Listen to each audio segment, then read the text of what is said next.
આપણે કાલે ઓક્સિજન જે છે એની બનાવટ અને કેટલાક સંયોજનો પૂરા કર્યા અને આજે આપણે સમૂહ 16નું બીજું તત્વ જે છે સલ્ફર તેના વિશે ડિસ્કસ કરીએ. અને બીજું કે પી વિભાગના જે તત્વો રહેલા છે એ બધા સમૂહમાં જેમ ઉપરથી નીચે તરફ જાઓ તેમ તેના અંદર અપરૂપકતા છે એ વધતી જાય. મતલબ કે સમૂહનું પહેલું તત્વ ઓક્સિજન છે તો એ અપરૂપો ધરાવતું નથી. જો અપરૂપો અને સમસ્થાનિકોમાં ડિફરન્ટ છે. સમસ્થાનિકો ધરાવશે પણ અપરૂપ નહીં ધરાવે. અપરૂપનો મતલબ થાય તે કુદરતી વાતાવરણમાં અલગ અલગ સ્વરૂપે મળી આવતા હોય છે. હવે બીજું તત્વ જે સલ્ફર છે તો સલ્ફર કેટલાક અપરૂપો ધરાવે છે. સલ્ફર મેઇનલી છે બે અપરૂપો ધરાવતું હોય. એક જે છે જેને આપણે આલ્ફા સલ્ફર કહીએ છીએ અને બીજું જે છે જેને કહેવાય બીટા સલ્ફર. આ સલ્ફરના બે પ્રકાર થયા. હવે બંને પ્રકાર મુજબ તેના નામ આપેલા છે. આલ્ફા સલ્ફર જે છે તેને મોનોક્લિનિક તરીકે ઓળખવામાં આવે, રહોમ્બિક સલ્ફર.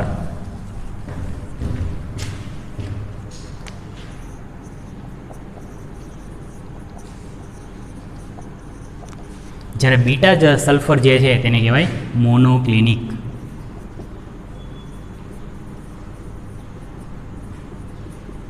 હવે અહીંયા જે નામકરણ આપેલું છે તે તેના આકાર ઉપર આપેલું છે. ઓકે, તમે ઘન પદાર્થોના આકાર વિશે સમજાશો. જે મુખ્ય 7 પ્રકારના આકાર ધરાવે જે પૈકી એક મોનોક્લિનિક છે એ એક પ્રકારનો શેપ છે જેના આધારે વર્ગીકરણ કરવામાં આવેલું છે. ઓકે, તો બંને જે પ્રકાર છે તેને કઈ રીતે અલગ પાડવામાં આવે. પહેલું જે આલ્ફા સલ્ફર છે તમે એ નામ યાદ રાખજો કે બંનેના અંદર ડિફરન્ટ મેઇનલી કયો છે ટેમ્પરેચરનો ડિફરન્ટ છે. જો 369 કેલ્વિન ટેમ્પરેચર છે તેનાથી નીચું તાપમાન હોય ત્યારે તમને આલ્ફા સલ્ફર મળે. 369 કેલ્વિન કરતાં નીચું તાપમાન હોય તો આલ્ફા મળે અને 369 કેલ્વિન ટેમ્પરેચર કરતાં જો વધારે હોય તો તમને બીટા સલ્ફર મળે. બીટા સલ્ફરની બનાવટ કરવામાં આવે કે આલ્ફા સલ્ફર જે રહેલો છે તેમાં જો 369 કેલ્વિન તાપમાન આપવામાં આવે તો તે શેમાં કન્વર્ટ થઈ જાય બીટા સલ્ફરમાં કન્વર્ટ થાય. એટલે ટેમ્પરેચર ખાસ અગત્યનું છે. આનું ટેમ્પરેચર લગભગ 380 કેલ્વિન છે એના એ બોઇલિંગ થવા માંડે અને આ 390 અપ છે. ઓકે, બીજું જે આકાર છે તો જનરલી આ જે છે સ્ફટિકમય હોય. સ્ફટિકમય સ્વરૂપે છે એ મળતા હોય આલ્ફા અને બીટા બંને. ત્યાર પછી આવશે રંગ.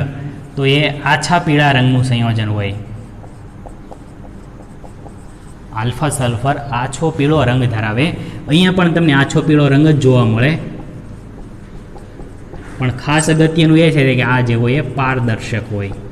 એટલે રંગ છે એ અહીંયા મેજોરિટી નહીં કરે. પારદર્શક હોય એટલે તમને કેવું હોય સફેદ રંગ જેવો દેખાય. બીજું છે કે આ સંયોજન છે પાણીમાં અદ્રાવ્ય હોય. અહીંયા પણ જે છે પાણીમાં અદ્રાવ્ય હોય. કોઈ પણ પદાર્થ જો પાણીમાં અદ્રાવ્ય હોય તો ઓર્ગેનિક સોલ્વન્ટમાં દ્રાવ્ય થાય. ઓર્ગેનિક સોલ્વન્ટ કયા કયા હોય? એક તો ઇથેનોલ વાપરીએ આપણે, બીજું બેન્ઝીન વાપરીએ, બીજું એસિટોન વાપરીએ. તો બધા પદાર્થો એવા છે કે જે ઓર્ગેનિક દ્રાવક આવે તો જેના અંદર આંશિક દ્રાવ્ય છે.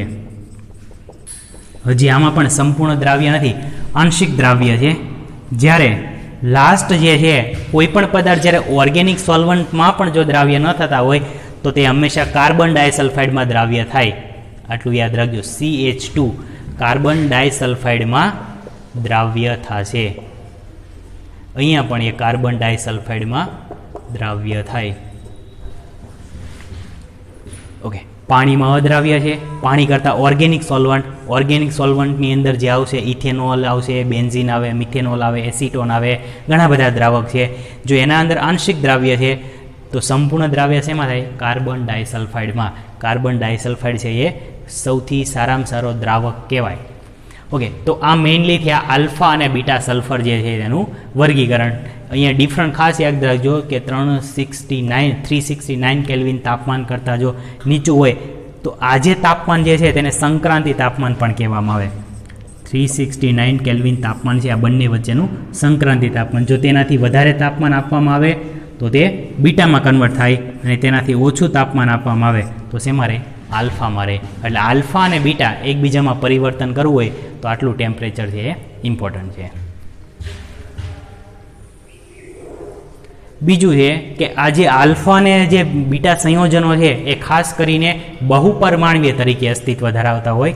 એટલે આ જે સલ્ફર સંયોજનો છે એ લગભગ સલ્ફરની 2 સંખ્યાથી લઈ અને સલ્ફરની 20 સંખ્યા સુધીના ઘણા બધા અપરૂપો છે એ આવતા હોય, જેમાં મેઇનલી વધારે પ્રમાણમાં જે ઉપયોગમાં લેવાતા હોય એ આવશે S2 સલ્ફર, બીજું એક આવશે S6 અને S8. આ 3 યાદ રાખવાના છે. સલ્ફરની સંખ્યા 2 થી લઈને 20 સુધી જોવા મળે, પણ મેઇનલી જે સૌથી વધારે પ્રમાણમાં સ્થિર હોય તો એ છે S2, S6 અને S8. આ 3 પ્રકારે છે બહુરૂપો અસ્તિત્વ ધરાવે. અને આલ્ફા અને બીટા બંને આ પ્રકારના બંધારણો ધરાવે.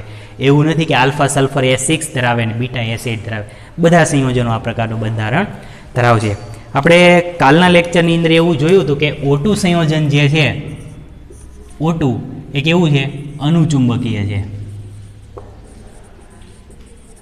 પરંતુ અહીંયા S2 છે એ પણ અનુચુંબકીય છે. ચુંબકીય લાક્ષણિકતામાં S2 પણ અનુચુંબકીય છે. જોવું પડે કે સલ્ફર જે છે તે બાહ્યતમ કક્ષાના ઇલેક્ટ્રોનને કારણે છે. સલ્ફર 16 નંબરનું તત્વ છે. 1s ના અંદર 2 ઇલેક્ટ્રોન આવે, 2sમાં 2 ઇલેક્ટ્રોન, 2p ના અંદર 6 ઇલેક્ટ્રોન, 10 થયા. 1s 2s 2p, પછી આવે 3s અને 3p. 3sમાં 2 ઇલેક્ટ્રોન 12 થયા, તો 3p ની અંદર કેટલા આવે? 4 ઇલેક્ટ્રોન આવે. આ સલ્ફરની ઇલેક્ટ્રોન રચના થઈ.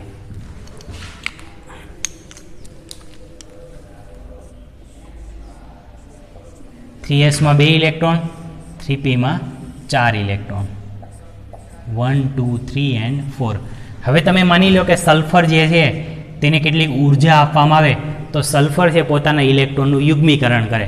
ઇલેક્ટ્રોનનું યુગ્મીકરણ થાય એટલે 3sમાં તો 2 ઇલેક્ટ્રોન હોવાના જ, પણ જે 3p ની અંદર 4 ઇલેક્ટ્રોન રહેલા છે તે પણ શું કરે?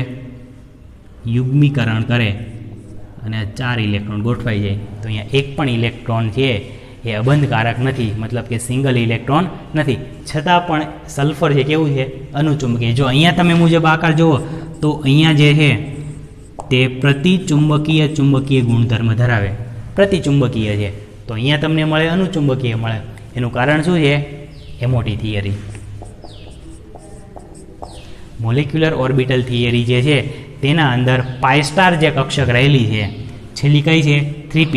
તો અહીંયા હવે 3 સ્ટાર કક્ષક જે છે તેના અંદર ઇલેક્ટ્રોન અબંધકારક રીતે ગોઠવાયેલા છે. રીઝન જો પૂછે તો યાદ રાખજો કે 3 સ્ટાર કક્ષકના અંદર અબંધકારક ઇલેક્ટ્રોન યુગ્મની હાજરી, જેના કારણે સલ્ફર જે છે એ કેવો ગુણધર્મ ધરાવે? અનુચુંબકીય ગુણધર્મ ધરાવશે. ઓકે, તો આ સલ્ફર થયું. હવે બીજા જે મેઇનલી 2 છે S6 અને S8, તો તે લાક્ષણિક આકાર ધરાવતા હોય. પેલું જો સલ્ફર H6 ની વાત કરીએ તો ચેર આકારની અંદર ગોઠવાય.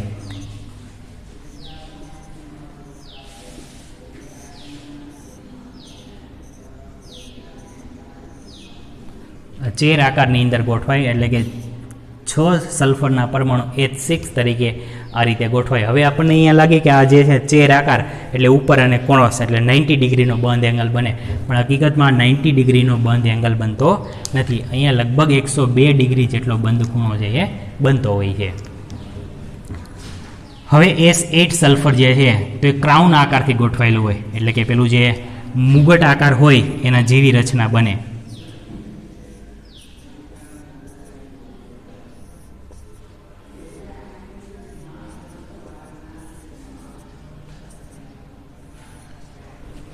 અને અહીંયા જે બંધ ખૂણો રહેલો છે એ બંધ ખૂણો લગભગ છે 107 ડિગ્રી જેટલો છે એ હશે. એક્ઝેક્ટ નથી પણ આટલો હશે. એનું કારણ કે સલ્ફર પાસે 2 અબંધકારક ઇલેક્ટ્રોન યુગ્મ પણ હાજર છે, એટલા માટે અપાકર્ષણ છે સૌથી વધારે થાય. ઓકે, એક્ઝેક્ટ વેલ્યુ નથી પણ આ રાઉન્ડ ફિગરની અંદર છે કે આટલી વેલ્યુ બંધ ખૂણાની હોઈ શકે.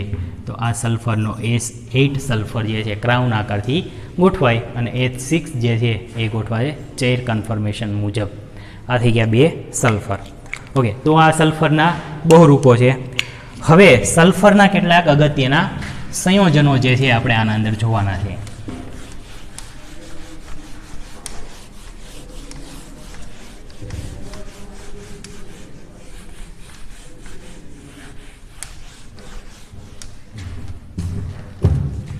તમને એમ પૂછવામાં આવે કે સલ્ફર જે છે તે મુખ્યત્વે કયા સંયોજન તરીકે અસ્તિત્વ ધરાવતો હોય, તો સલ્ફર મોસ્ટલી છે એ ધાતુ સાથે જોડાયેલા હોય.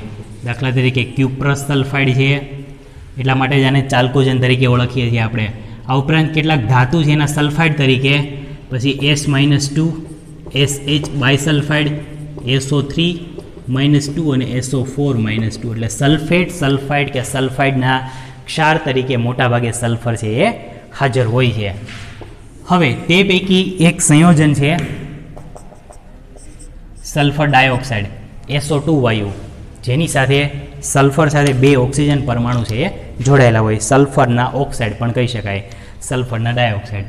ઓકે, તમને એમ પૂછવામાં આવે કે સલ્ફર ડાયોક્સાઇડ છે એ કેવો સ્વભાવ ધરાવે, મતલબ કે રિડક્શન કરતા તરીકે આવે કે ઓક્સિડેશન કરતા તરીકે આવે.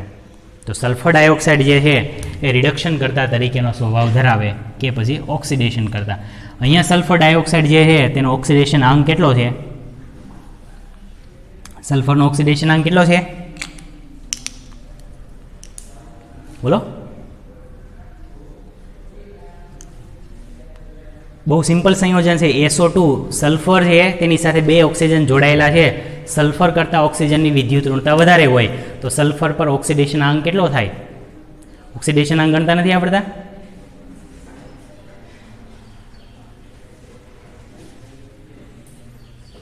કેટલો થાય?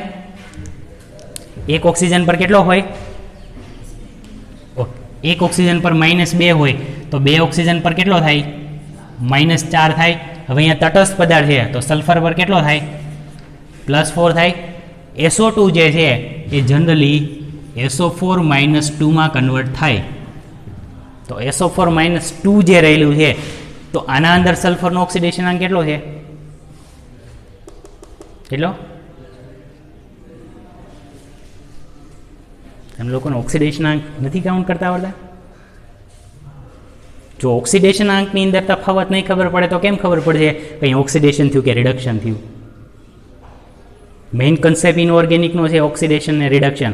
કોઈ પણ પ્રક્રિયા છે એ ઓક્સિડેશન કરતા તરીકે વર્તે કે રિડક્શન કરતા તરીકે વર્તે તો દર વખતે એવું જરૂર નથી કે હાઇડ્રોજન આપે તો જ એને રિડક્શન કહેવાય કે ઓક્સિજન આપે તો જ એને આપણે ઓક્સિડેશન કહીએ. ઓક્સિડેશન આંકમાં પણ તફાવત થાય. ઇલેક્ટ્રોનની ટ્રાન્સફરન્સ થતું હોય તો પણ એને રેડોક્સ પ્રક્રિયા કહેવાય ને. તો સલ્ફર ડાયોક્સાઇડ જે છે તે કોઈ રાસાયણિક પ્રક્રિયા કરે તો સલ્ફેટની અંદર કન્વર્ટ થાય. તો અહીંયા સલ્ફરમાં ઓક્સિડેશન આંકમાં શું તફાવત થયો તો તમે કહી શકો ને કે ઓક્સિડેશન કરતા કે રિડક્શન કરતા થાય. ઓકે, જો હું તમને એક મેથડ દર્શાવું, તમને જે શરૂઆતમાં ઓક્સિડેશન આંક ગણતા ન આવડતા હોય તો શું કરજો? A = Z + NX આ સૂત્ર વાપરવાનું. આ 2 ચેપ્ટરનું કમ્બાઈન કરેલું સૂત્ર છે. આ તમે P બ્લોકના કોઈ પણ તત્વનું ઓક્સિડેશન આંક પણ મેળવી શકાશે. અને આપણે જે સંકીર્ણ સંયોજનોમાં તો ખાસ તમારે સવર્ગાંક અને ઓક્સિડેશન આંકની જરૂર પડશે. તો તમે આ મુજબ છે એ તેની ગણતરી છે કરી શકો. અહીંયા જે A દર્શાવે છે તે દર્શાવે સંયોજન પરનો વીજભાર. સંયોજન પરનો વીજભાર. અને અહીંયા જે Z દર્શાવે એ દર્શાવે મધ્યસ્થ પરમાણુનો વીજભાર અથવા તો ઓક્સિડેશન આંક.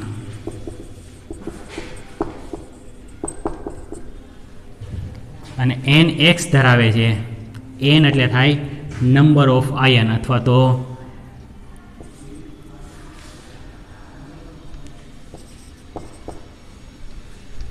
મધ્યસ્થ પરમાણુ સાથે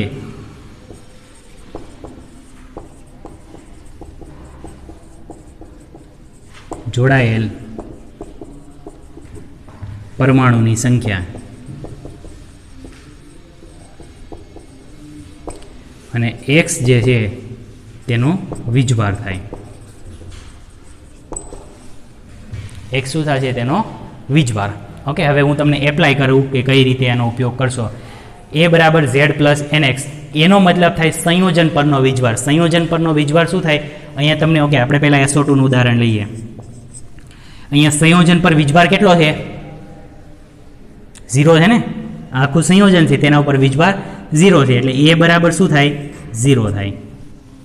ઓકે, પછી ઝેડ છે મધ્યસ્થ પરમાણુનો ઓક્સિડેશનાંક જે આપણે મેળવવાનો છે, એટલે અહીંયા આપણે સલ્ફરનું સલ્ફર રાખીએ.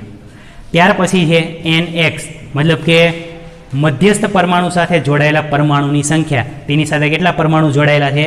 2 પરમાણુ. 2 પરમાણુ છે અને તેનો વીજભાર X એટલે તેનો વીજભાર. એક ઓક્સિજનનો કેટલો હોય? -2 હોય. એટલે આ થઈ જાય S પ્લસ -4. -4 પહેલી બાજુ જાય તો શું થાય? પ્લસ થાય. એટલે S બરાબર થયું +4. મતલબ કે સલ્ફર પર ઓક્સિડેશન આંક કેટલો હોય? +4.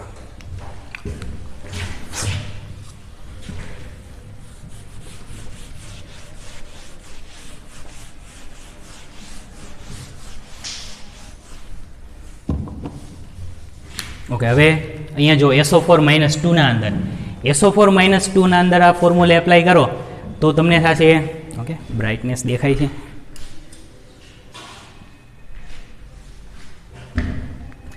એ પર કેટલો વીજભાર છે? -2 છે. Z એટલે મધ્યસ્થ પરમાણુ જે આપણે મેળવવાનો છે, પ્લસ મધ્યસ્થ પરમાણુ સાથે જોડાયેલા સંયોજનની સંખ્યા કેટલી છે? 4. તેનો વીજભાર કેટલો છે? એકનો વીજભાર હોય -2, એટલે આ થઈ જાય -2 = S પ્લસ, ઓકે પ્લસ નહીં આવે, 4 2 8, એટલે આ થઈ જાય -8. -8 પહેલી બાજુ જાય તો +8 થાય. +8 માંથી 2 કાઢો એટલે કેટલા વધે? +6. તો S બરાબર શું થયું? +6. તો અહીંયા જે સલ્ફર રહેલું છે તે સલ્ફરનો ઓક્સિડેશન આંક થયો +6. હવે તમને એમ પૂછવું કે SO3 નો કેટલો થાય?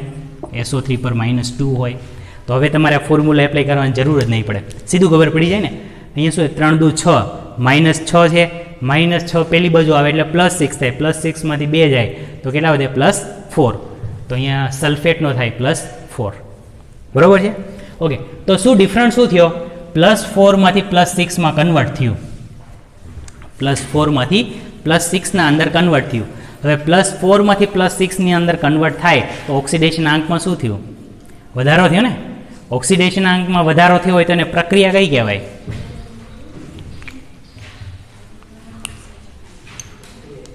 હે?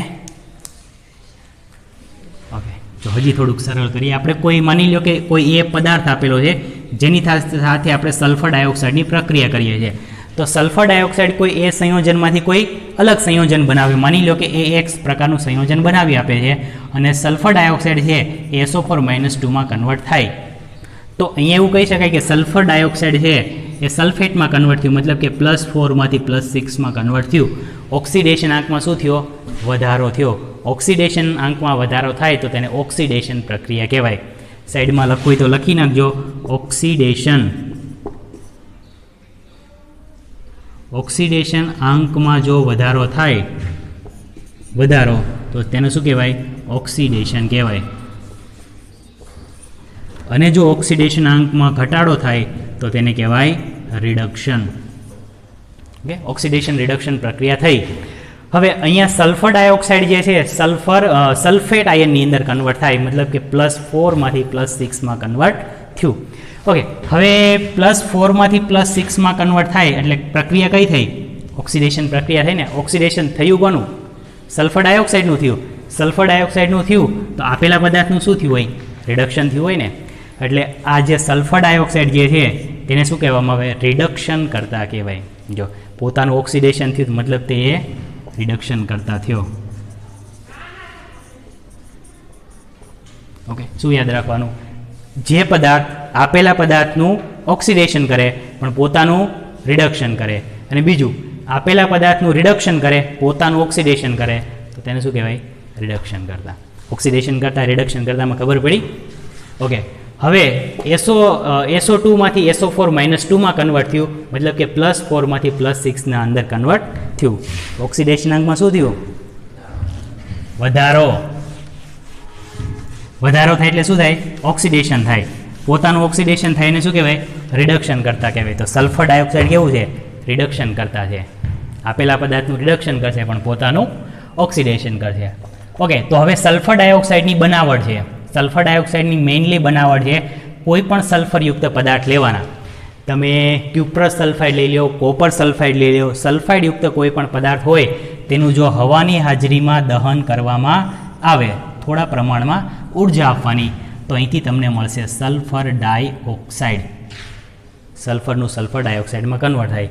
હજી જો સલ્ફર ડાયોક્સાઇડનું હજી તમે આગળ ઓક્સિડેશન કરવામાં આવે તો તે કન્વર્ટ થઈ જાય સલ્ફર ટ્રાયોક્સાઇડની અંદર. તો અહીંયા ઓક્સિડેશન આંક કેટલો થયો? અહીંયા સલ્ફર પર કેટલો છે? 0. 0માંથી કેટલામાં કન્વર્ટ થયું? +4. +4માંથી કેટલામાં કન્વર્ટ થયું? +6ના અંદર કન્વર્ટ થાય. +6 કરતાં વધારે થાય ઓક્સિડેશન આંક સલ્ફરનો. ઓકે, તો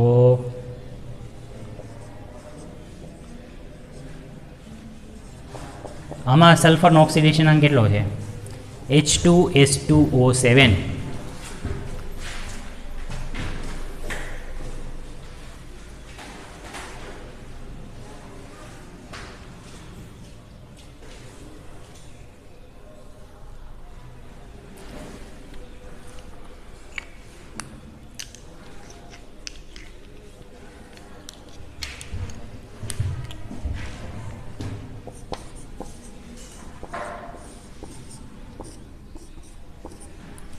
અને બીજું એક છે H2S2O8.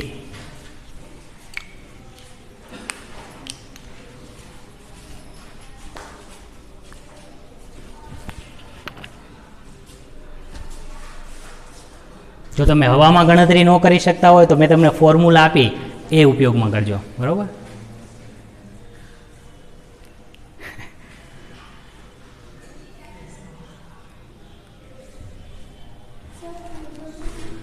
એક મિનિટ. ઓક્સિજન પર જો -14 હોય, હવે હાઇડ્રોજન પરનો વીજભાર આપણે લેવો પડશે +2. એનું કારણ છે કે સલ્ફર કરતાં હાઇડ્રોજનની વિદ્યુત ઋણતા ઓછી હોય તો હાઇડ્રોજન પર વીજભાર આવશે પ્લસ, બરાબર?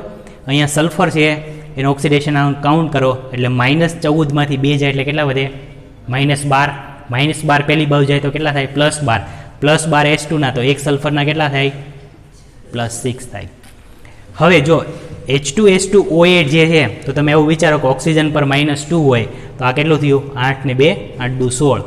2 હાઇડ્રોજન જાય એટલે વધે 14. 14 વધે તો એકનો +7 થાય, પણ સલ્ફર +7 ધરાવે નહીં. પણ એમાં એવું છે કે ઓક્સિજન જે 8 રહેલા છે તે પૈકી 6 ઓક્સિજન પરમાણુ જે છે એ ઓક્સાઇડમાં છે અને 2 ઓક્સિજન પરમાણુ છે એ પેરોક્સાઇડ બંધમાં છે. તો આનો ઓક્સિડેશન આંક કેટલો થયો? 6 2 12. અને અહીંયા પેરોક્સાઇડમાં છે એટલે આનો થઈ ગયો +2, -2. 2 ઓક્સિજનનો -2 થઈ ગયો એટલે -12 ને -2 -14. -14માંથી 2 જાય એટલે 12 એટલે અહીંયા થઈ ગયો +6. FeO ઓક્સિજન પર -2 હોય, Fe પર કેટલો આવે? +2, કારણ કે તટસ્થ છે. અહીંયા જો 3 દુ 6 6, અહીંયા +6 આવ્યો, એકનો +3. હવે અહીંયા જુઓ Fe3O4 ઓક્સિજનનો 4 છે તો 4 દુ 8, આ -8 થયા. તો અહીંયા +8 કોના વચ્ચે છે? 3 Fe વચ્ચે છે. Feના 3 ભાગ કરો તો તમને રાઉન્ડ ફિગરમાં વેલ્યુ મળે? ન મળે. અહીંયા તમે કહેશો કે 8ના 3 ભાગ કરો તો તમને એક્ઝેક્ટ વેલ્યુ ન મળે, તો આનો ઓક્સિડેશન અંક શક્ય નથી. એવું નથી, વાસ્તવમાં આ સંયોજન છે ને તે બંનેનું મિક્સર આવેલું છે. હવે 8ના તમે 3 ભાગ કરશો એટલે એમાં એવું રહેલું છે કે 2 છે એ +3 સ્વરૂપે છે અને 1 +2 સ્વરૂપે છે. આ જે સંયોજન છે તેમાં 2 મોલ +3 વાળા છે ને 1 મોલ FeO વાળું છે એટલે +3 +6 +2 +8 થઈ ગયા. ઓકે, એટલે કોઈ પણ પદાર્થનો ઓક્સિડેશન ક્યારેય પણ અપૂર્ણાંકમાં નહીં લેવાનો, હંમેશા પૂર્ણાંકમાં હોય. આપણે એવું કીધું હતું કે સુપર ઓક્સાઇડ +O2 -1 હોય તો એક ઓક્સિજનનો 1 થાય, પણ એક ઓક્સિજનનો 1 ન હોય, O2 પર ટોટલ -1 છે એટલે બંને વચ્ચે વિસ્થાનીકૃત થયેલો છે. ઓકે, ચાલો હવે ઓક્સિડેશન કાઉન્ટ કરતા આવડશે તમને. આપણે વાત કરીએ છીએ સલ્ફર ડાયોક્સાઇડની અંદર. તો સલ્ફર ડાયોક્સાઇડ વાયુ જે છે એ ગ્રીન હાઉસના અંદર ઇફેક્ટેડ છે. પૃથ્વીના વાતાવરણમાં પણ સલ્ફર ડાયોક્સાઇડ વાયુનું પ્રમાણ રહેલું હોય. જ્યારે તમે કોઈ પેટ્રોલિયમયુક્ત પદાર્થનું દહન કરવામાં આવે ત્યારે પણ થોડાક આંશિક પ્રમાણમાં સલ્ફર ડાયોક્સાઇડ વાયુ છે એ મળતો હોય છે, જે વાતાવરણને પ્રદૂષિત કરે છે. પહેલી પ્રક્રિયા થઈ કે સલ્ફરનું હવામાં દહન કરો તો તમને સલ્ફર ડાયોક્સાઇડ વાયુ મળે. આ બધાને પ્રક્રિયા આવડે, બરાબર? હવે બીજી પ્રક્રિયા એવી છે કે જો તમે સલ્ફેટયુક્ત કોઈ આયન હોય તેની એસિડ સાથે પ્રક્રિયા કરવામાં આવે, મતલબ કે જરૂર છે H+ની, તો અહીંથી જે પ્રક્રિયા થઈ અને H2O શું કરે, અહીંયા H+ અહીંથી ઓક્સિજન મેળવશે, H2 બનાવે, અહીંયા ઓક્સિજન ડોનેટ કરશે એટલે વધશે SO2. જો અહીંયા માઇનસ વીજભાર કોને આપી દે, H+ને આપી દે. ઓક્સિજન જે છે એ ઇલેક્ટ્રોન લઈને જતો રહે. તમને પૂછવામાં આવે કે ઓક્સિજન છે ઇલેક્ટ્રોન લઈને શું કામ જાય, વિદ્યુત ઋણ પરમાણુ છે, પણ સલ્ફર કરતાં ઓક્સિજનની વિદ્યુત ઋણતા કેવી છે, વધારે છે. સલ્ફરની ઓછી છે તો બંધના ઇલેક્ટ્રોન કોણ લઈ લે, સલ્ફર લઈ લે ને, એટલે સલ્ફર ઇલેક્ટ્રોન લઈ અને H+ સાથે શું બનાવે, H2O બનાવે, અને આ બની જાય સલ્ફર ડાયોક્સાઇડ. ઓકે, બીજી એક પ્રક્રિયા છે કે Fe યુક્ત સલ્ફાઇડ હોય, FeS2 પ્રક્રિયા આપેલી છે. તો FeS2માંથી પણ આયન જે છે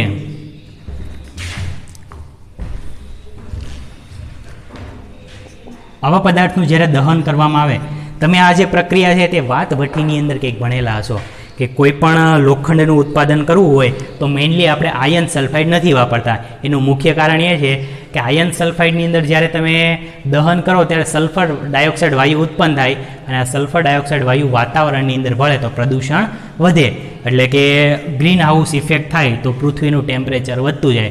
એટલા માટે આપણે આનો ઉપયોગ નથી કરતા. એટલે અહીંથી જે છે તમને મળશે FeO2 અને સલ્ફર છે સલ્ફર ડાયોક્સાઇડના અંદર કન્વર્ટ થઈ જાય. બરાબર. હવે અહીંયા જે FeO2 મળે એ કોના ઉપર આધાર રાખે, FeO અને Fe2O3 આવા બે પ્રકારના ઓક્સાઇડ મળી શકે. Fe2 પણ મળે, Fe2O3 પણ મળે, જેનો આધાર રહેલો છે ઓક્સિડેશન તમે કેવા માધ્યમમાં કરો તેના પર રહેલો છે. ઓકે, આ થઈ ગઈ સલ્ફર ડાયોક્સાઇડની બનાવટ. હવે તમે પ્રક્રિયા દર્શાવો કે સલ્ફર ડાયોક્સાઇડ વાયુનો ઉપયોગ ક્યાં કરવામાં આવે, તો સલ્ફર ડાયોક્સાઇડ વાયુ છે એ મેઇનલી છે એ સલ્ફ્યુરિક એસિડની બનાવટમાં વપરાય. એટલે SO2 વાયુનું હજી આગળ જો ઓક્સિડેશન કરવામાં આવે તો તમને મળશે SO3 વાયુ, સલ્ફર ટ્રાયોક્સાઇડ. બરાબર છે. હવે સલ્ફર ટ્રાયોક્સાઇડ વાયુ જે રહેલો છે તેનું જો પાણીમાં શોષણ કરવામાં આવે તો તેમાંથી H2SO4 મળે. એવી જ રીતે સલ્ફર ડાયોક્સાઇડ વાયુનું પાણીમાં શોષણ કરવામાં આવે તો તમને H2SO3 મળે. સમજાશે પ્રક્રિયા? SO2 વાયુનું H2O ની સાથે મિક્સિંગ કરવામાં આવે તો તમને H2SO3 મળે, જેને કહેવાય સલ્ફ્યુરસ એસિડ. આ બની ગયો સલ્ફ્યુરસ એસિડ. આને શું કહીએ આપણે? Sulphuric acid. આ બંને પ્રત્યય યાદ રહેશે, સલ્ફ્યુરસ અને સલ્ફ્યુરિક. ક્યારે વાપરવું? જો એક જ સંયોજન હોય, એક જ તત્વના બે જુદા જુદા ઓક્સિડેશન આંક ધરાવતા હોય તો જેનો ઓક્સિડેશન આંક ઓછો એને અસ પ્રત્યય લાગે, અને જેનો ઓક્સિડેશન આંક વધારે તેને શું પ્રત્યય લાગે? ઇક પ્રત્યય લાગે. અહીંયા સલ્ફરનો ઓક્સિડેશન આંક કેટલો છે? H2SO3માં, સલ્ફ્યુરસ એસિડમાં. હવે સીધી ગણતરી કરી શકાય. ઓક્સિજન 3, 3 દુ 6, 6માંથી 2 જાય તો 4, આ થઈ ગયું +4. 4 દુ 8, 8માંથી 2 જાય તો 6, આ થઈ ગયું +6. છે ને, ઓક્સિડેશન આંક ઓછો એટલે અસ પ્રત્યય, ઓક્સિડેશન આંક વધારે તો ઇક પ્રત્યય લાગે. ઓકે, તો SO2 વાયુ છે તમે H2SO3માં કન્વર્ટ કરાવી શકો. બીજું કે આની તમે જો મિકેનિઝમ જોવી હોય તો સાથે સાથે આપણે બંધારણ પણ જોઈ લઈએ. સલ્ફર ડાયોક્સાઇડ વાયુનું બંધારણ કેવું હોય? તો જે સલ્ફર રહેલો છે તેની સાથે 2 ઓક્સિજન જોડાયેલો હોય, બંને ઓક્સિજન દ્વિબંધથી જોડાય. દ્વિબંધથી જોડાય એટલે 4 ઇલેક્ટ્રોન વપરાઈ ગયા. 4 ઇલેક્ટ્રોન વપરાઈ ગયા એટલે એક અબંધકારક ઇલેક્ટ્રોન યુગ્મ છે તેના વચ્ચે વધે. હવે આના અંદર સંસ્પંદન દર્શાવવું હોય તો કેમ દર્શાવો તમે? આ એનું સંકરણ બંધારણ થયું. સંસ્પંદન દર્શાવવું હોય તો શું કરી શકો તમે? તો સંસ્પંદન બંધારણ દર્શાવવા માટે સલ્ફર અને ઓક્સિજન પૈકી વિદ્યુત ઋણતા કોની વધારે? ઓક્સિજનની વધારે. તો આ શું કરે? બંધના ઇલેક્ટ્રોન યુગ્મ પોતાના તરફ આકર્ષવાની વૃત્તિ ધરાવે છે. એટલા માટે સલ્ફર જે છે તેના વચ્ચે અહીંયા અને અહીંયા એક દ્વિબંધ, એક સિંગલ બંધ ઓક્સિજન પર પોતાના બધા જ ઇલેક્ટ્રોન યુગ્મ આવી જાય. અહીંયા જે બંધના ઇલેક્ટ્રોન આપે એ કોણ આપશે? સલ્ફર આપશે. તો આ એનું થઈ ગયું સંસ્પંદન બંધારણ. ઇલેક્ટ્રોનની ફેરબદલી કરવાની. એવી રીતે તમે આ ઇલેક્ટ્રોન પાસે પણ લઈ શકો. તો આ બંધના ઇલેક્ટ્રોન અહીંથી જાય તો તમારે એક સિંગલ બંધ અહીંયા દર્શાવી દેવાનો. આ સલ્ફર ડાયોક્સાઇડનું સ્ટ્રક્ચર થયું. હવે સલ્ફર ડાયોક્સાઇડ જ્યારે રાસાયણિક પ્રક્રિયા કરે, અહીંયા જો એક બંધકારક ઇલેક્ટ્રોન યુગ્મ હાજર છે એટલે આકાર કેવો આવશે? વળેલો આકાર આવશે. આનું સંકરણ શું થાય? SO2 વાયુનું સંકરણ શું થાય? હું તમને એટલા માટે સમજાવું કે આકાર સાથે છે એ સંકરણને કેવો સંબંધ રહેલો છે. આપણે VSEPR સિદ્ધાંત ભણ્યા ને, VSEPR સિદ્ધાંતમાં એવું ભણ્યા હતા કે જો અબંધકારક ઇલેક્ટ્રોન યુગ્મ હાજર હોય તો અણુનો આકાર અને ઇલેક્ટ્રોનની ગોઠવણી જુદી હોય. તો અહીંયા અબંધકારક ઇલેક્ટ્રોન યુગ્મ હાજર છે તો આકાર જુદો છે. આકાર કેવો હોય? સમતલીય ત્રિકોણીય હશે. એક અબંધકારક કક્ષક થઈ, બે એની સાથે ઇલેક્ટ્રોન જોડાયેલા છે, એટલે આનો આકાર જે બને એ સમતલીય ત્રિકોણ પ્રકારનો બને. પણ હવે જ્યારે અણુ છે એ કેવો છે? વળેલો આકાર ધરાવે. આમાં સંકરણ ખબર નહીં પડતી સીધી. હવે સંકરણ કરવાનું નહીં, તમારે સીધું જોઈ લેવાનું. એક સિગ્મા બંધ હોય, એક પાઈ બંધ હોય, એક સિગ્મા બંધ હોય, એક પાઈ બંધ હોય. બે કક્ષકો, એક અબંધકારક ઇલેક્ટ્રોન યુગ્મ, sp2 સંકરણ થાય. 16 નંબરનું તત્વ છે. આપણે ઇલેક્ટ્રોન રચના લખી હતી. અહીંયા લખીએ નિયોન. નિયોનમાં કેટલા ઇલેક્ટ્રોન આવી જાય? 10 ઇલેક્ટ્રોન. એટલે 1s 2s 2p વયા ગયા. શું વધ્યું? 3s and 3p. ઓકે, થોડુંક વ્યવસ્થિત દર્શાવું.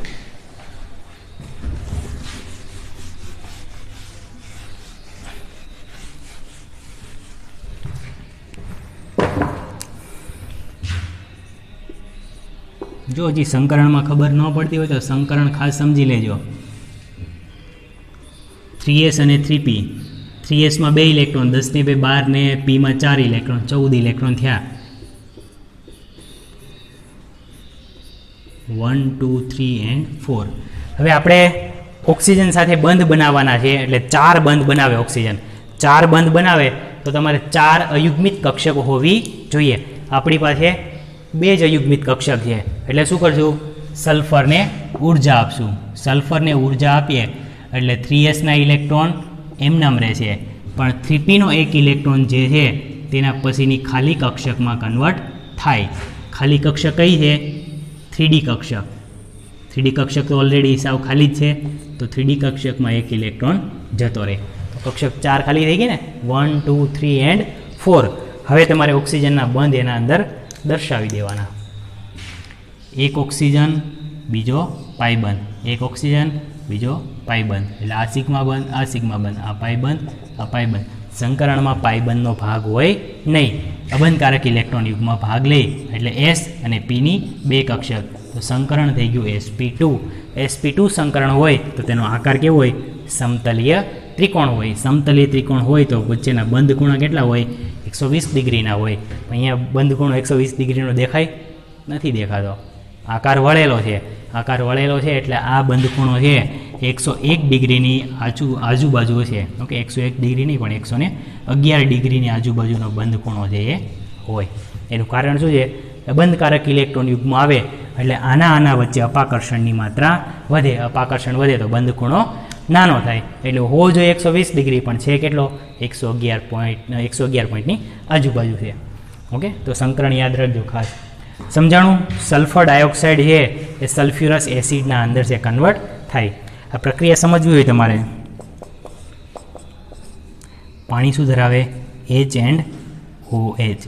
હવે જ્યારે આનો બંધ તૂટે, પાણીનો બંધ કઈ રીતે તૂટે? H+ ને OH- માં. તો અહીંયા સલ્ફર પાસે શું રહેલું છે? અબંધકારક ઇલેક્ટ્રોન યુગમાં રહેલા છે. એટલા માટે ઓક્સિજન છે કોના તરફ આકર્ષાય છે? સલ્ફર તરફ, કારણ કે વિદ્યુત ઋણતા વધારે છે.